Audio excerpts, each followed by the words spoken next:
kind of an obvious question, but how important is enjoyment in a session, that a keeper enjoys what he's doing and that the session's fun? Critical. There's three things I want to get out of this session. I remember Don Howe said this. Can the kids enjoy it? Great. Can they learn a lot? Yeah. And can they be maximally involved? So you would never see cues in my practice. I get the kids to serve. Why? Because they've got to kick a ball. They've got to learn how to throw a ball. So one of the first things I do with even 8-year-olds is teach them how to throw a ball. Because what's the point of making a great save then giving it the opposition and then the score? So I think the ability to serve each other. Bob used to have a phrase, greatest of rivals or the best of friends. And that's what you want in your academies as the kids are coming through, because you want them to stretch each other. But accentuating the positive, and even if you're having a hard set of practices, can you turn that to your advantage? Can you now turn it? Can you overcome a psychological problem that might build up with that? So I'm a great believer in self-correcting. So if you've had a problem diving to your right and you kept making a mistake, my next serve's going to your right. And go again and again and again.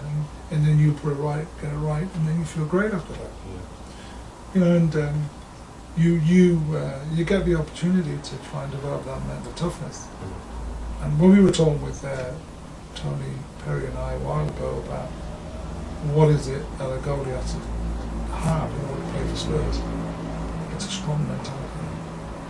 Because there's 35,000 people watching and millions on the telly. You've got to have nerves of steel to cope with that. Yeah. I mean, on that, how much of that it can be learned? How much is natural? Well, I think one of the things that we work on right from the beginning is next save, next save, next save. And I'm always reminded of a quote or a conversation with Martina Navratilova. Commentator said to her, Martina, what's the secret of your enduring success? How have you been so consistent? She says, well, I concentrate on the now, and the now, and the now, because I can't go back and change it. So I say to my kids, look, Doctor Who can go in the TARDIS and change it, but what you've got to do is deal with it here and now. And I think right from the beginning we say next save, next save, next save, and we kind of explain to them there's three ways a goalie can react to having made a mistake. Say he comes and drops across and they score.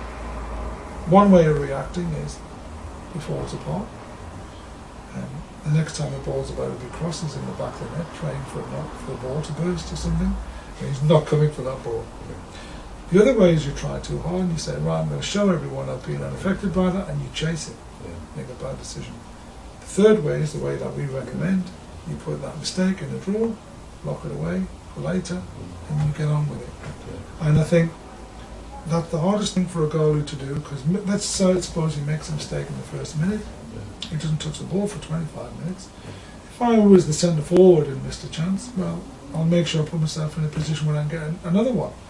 But with a keeper, you're waiting for the ball to come down your end. So that takes great mental strength while you're waiting on the edge of your box, stewing in your own juice, worrying about the mistake. You've got to have that mental toughness that shuts it off. Yeah. So what we try and do with our young keepers is train that into their mentality. And if they're unable to do it, they're never going to make the step up. Because if you look at what marks the top performer from the average one, it's that mental strength.